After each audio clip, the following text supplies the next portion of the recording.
کیا گیا ہے۔ داڑھی اور سر کے بالوں کو جو ہے وہ کالا کلر نہ لگائیں، اس کے علاوہ کوئی رنگ بھی لگائیں۔ جو لگاتے ہیں ان کے پیچھے نماز تو ہو جاتی ہے، کیونکہ کافر تو نہیں ہو گئے نا، لیکن حکم یہی ہے کہ کوئی اور رنگ لگائیں لیکن کالا نہ ہو۔ اگر زیادہ دیر بیٹھنے سے سفید داغ آتے ہیں، نماز ہو جاتی ہے، اس سے کچھ نہیں ہوتا، لیکن احتیاط رکھیں کہ اس سے کوئی پانی وغیرہ تو خارج نہیں ہوتا۔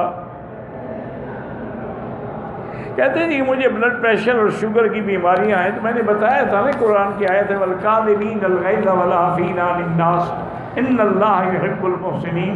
یہ آیت پڑھا کرو کثرت سے، تو انشاءاللہ بلڈ پریشر جب نہیں ہوگا تو غصہ بھی نہیں آئے گا۔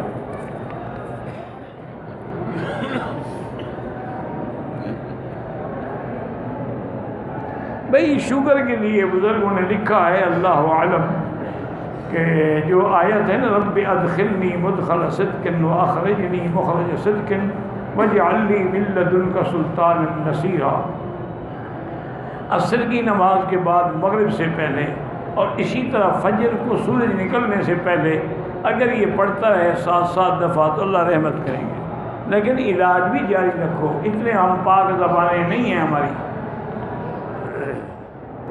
اگر چھوٹا بچہ چھینک مارے، اصل تو یہ ہے کہ جب کوئی کہے الحمدللہ تو کہو یرحمک اللہ، پھر وہ کہے گا یہدیکم اللہ ویصلح بالک۔ چھوٹا بچہ ہے تو الحمدللہ تو کہتے نہیں، آپ اس کی طرف سے کہہ دیا کرے الحمدللہ یرحمک، ایک دعا ہی ہے نا۔